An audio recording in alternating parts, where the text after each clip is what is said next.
The woman dragged the timber by herself uphill against weight and whispering eyes. Rafael Moreno watched from his gelding on the rise. Late October wind cutting through hide. That beam needed 2 able men.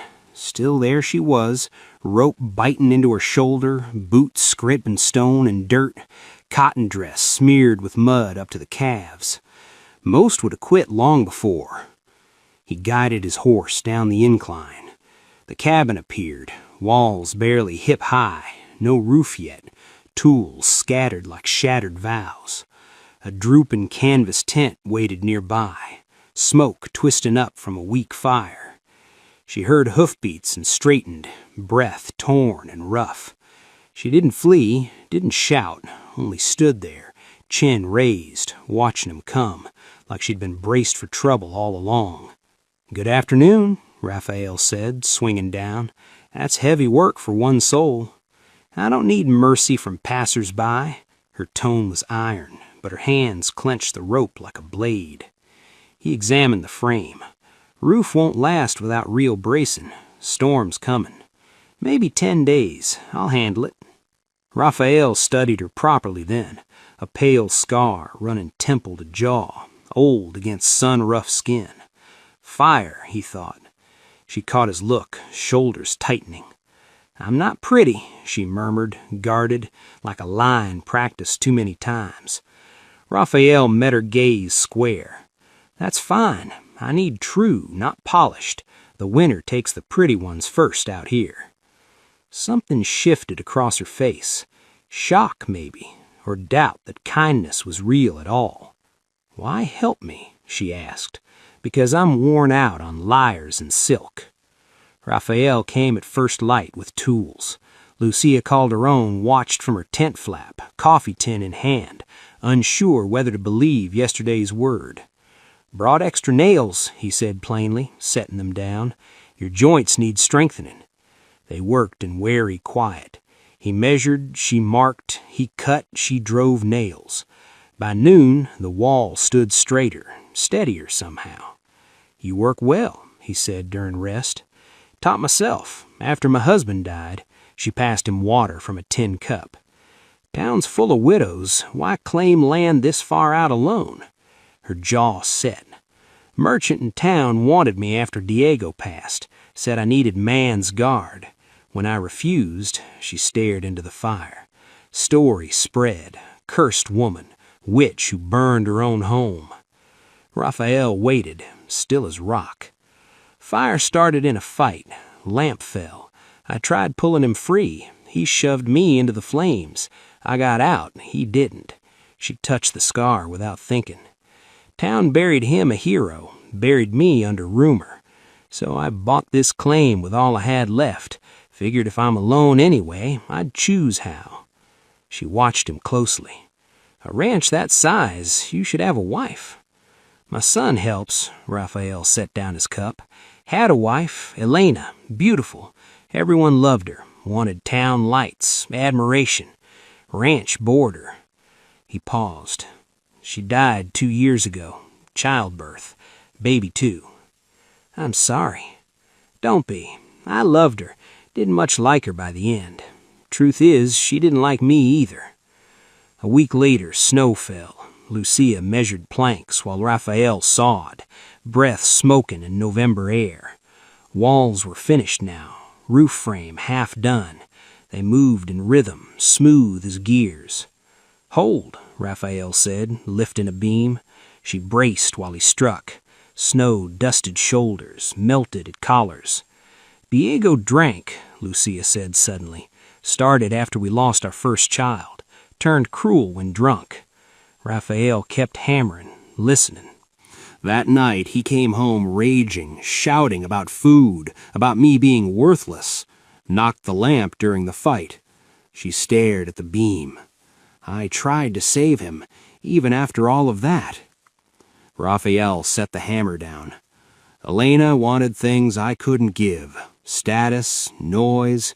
I knew she was unhappy, kept hoping the ranch would be enough." He looked to the far peaks. "When she died, my first thought was relief. I've hated myself since." Maybe God gives us what we can't keep so we learn what we truly need, Lucia said softly. Maybe, Raphael lifted the hammer again, or maybe God's quieter than sermons say. Snow thickened fast, wind rising. We stop, Raphael said, squinting upward.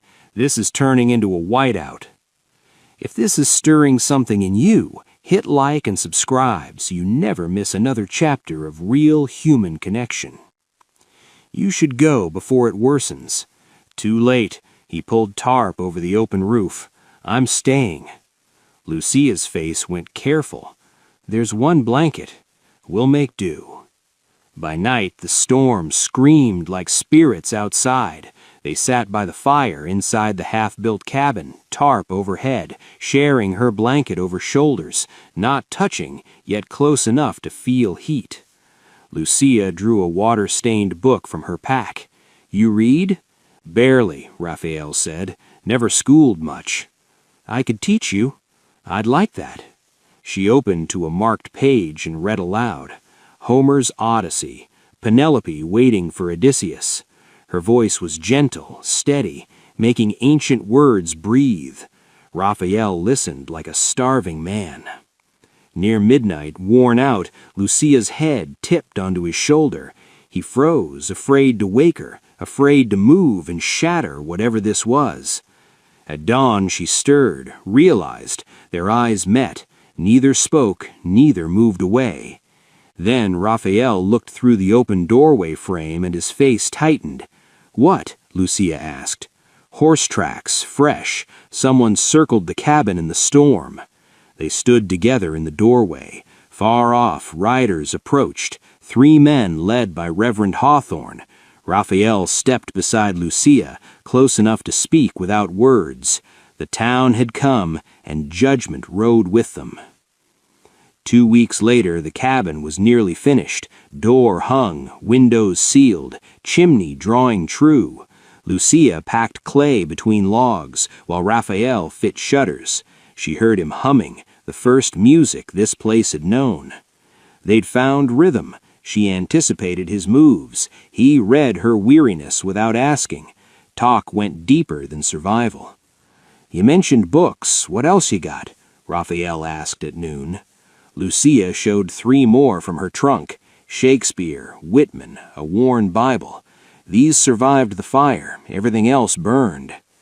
Read to me tonight and I'll teach you my cattle ledgers. I'm good with numbers. A messenger came that afternoon, supplies from town. The boy wouldn't meet Lucia's eyes, dropped crates, fled.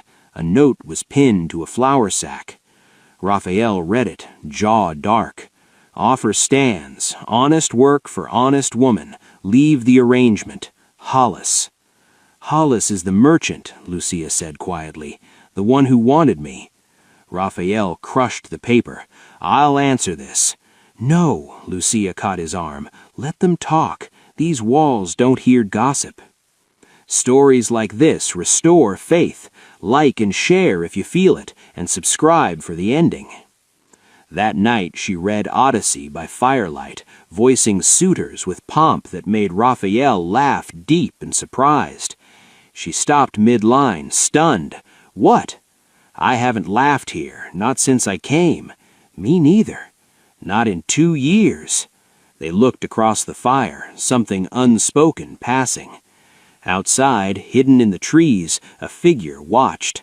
Hollis's ranch hand, noting everything. Mid-December, the blizzard came, 3 days of fury. Lucia and Raphael were trapped inside. Wind roared so loud they shouted to hear. But the cabin held. Every joint, beam, nail they'd driven together. Your work's solid, Lucia said. Our work, Raphael corrected. They slipped into domestic rhythm. She read for hours. He listened, mending tack, learning words by sound. He taught her rope braiding. Their hands brushed. She didn't pull away. Second night she woke screaming. Lucia! Raphael crossed instantly, hands open. You're safe. She shook, soaked in sweat. I dreamed I burned again. Diego held me down. He's gone. He can't touch you. But I'm still afraid, her voice cracked. I hate being afraid to trust anyone close. Raphael sat on the floor by her bedroll, careful of space. When Elena died, I felt relief. That makes me a coward, doesn't it? It makes you human. I haven't touched anyone but handshakes in 2 years, afraid of ruining it again. They sat quiet, two broken people learning they weren't alone. Third night, worn thin, Lucia slept against his shoulder while he read haltingly from her book. He didn't move until dawn, scared to break the fragile thing growing. She woke, saw him. I'm sorry. Don't. You smell like pine smoke, she murmured, half asleep, and safety. You feel like home, he whispered.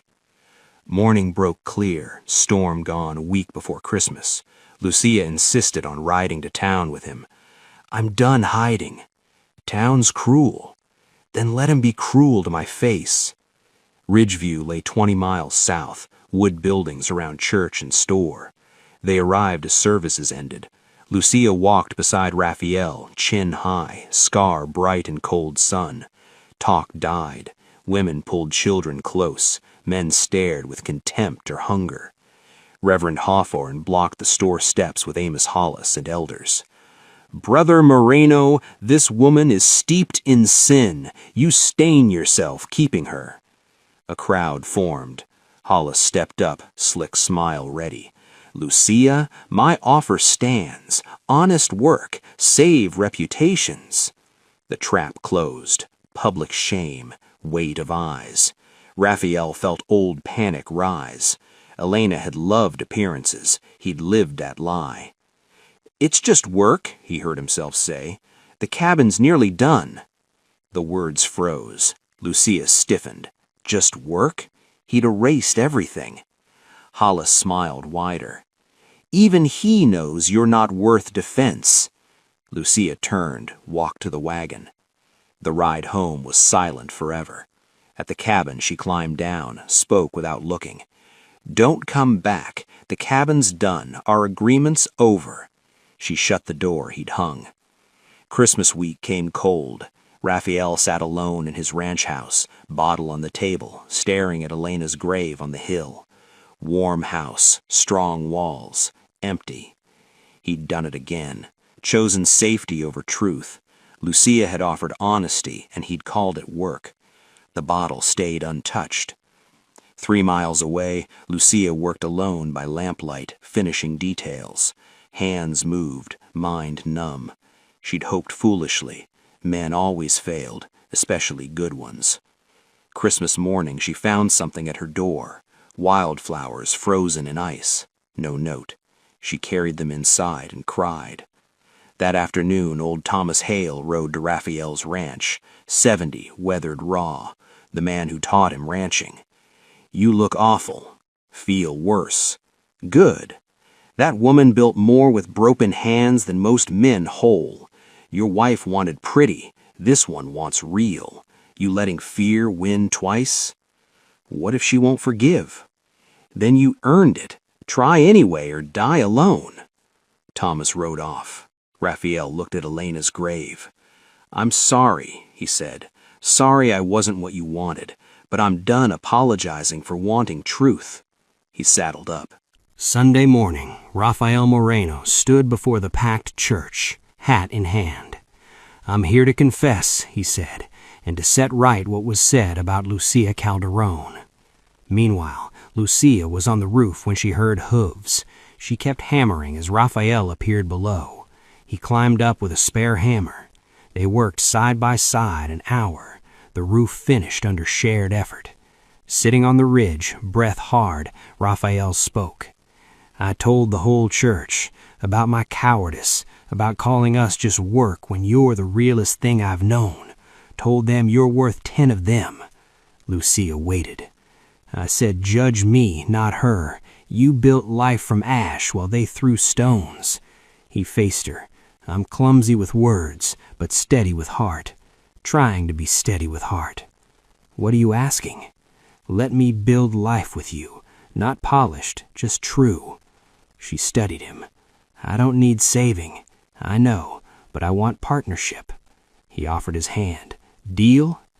This time he drew her close, asking with his eyes. She nodded. Their first kiss was gentle, frightened, perfect. Dust rose on the horizon. Wagons coming. Who? Town families. They're bringing lumber. They want to help build your barn. "Our barn," she said. They climbed down as wagons arrived. Families, tools, food. Even Reverend Hawthorne came, awkward. Hollis slipped past, eyes down. The town rebuilt. Lucia stood by Raphael, feeling belonging return. We're near the end. Like, subscribe, and share this redemption story with those who need it. Late March brought spring. Lucia awoke in the finished cabin. Sun through windows Raphael fit. He slept by the fire, riding home most nights, courting with patience. They cooked together, easy quiet. Garden waited. They planted carrots, beans, potatoes, wildflowers at edges, hands in soil, future planned. Hollis approached at noon, hat in hand. "I came to apologize. You didn't misjudge, you only saw the surface. No hard feelings? None. No business either." Evening came gold. On the porch, mountains purple. "Marry me," Raphael said, "when you're ready. Ask when wildflowers bloom full. Deal." They watched stars rise, cabin solid behind them, barn rising, garden seeded. "You're beautiful," Raphael said. "I'm scarred. Same thing." Night fell deep, fireglow warm, wildflowers dotted meadow.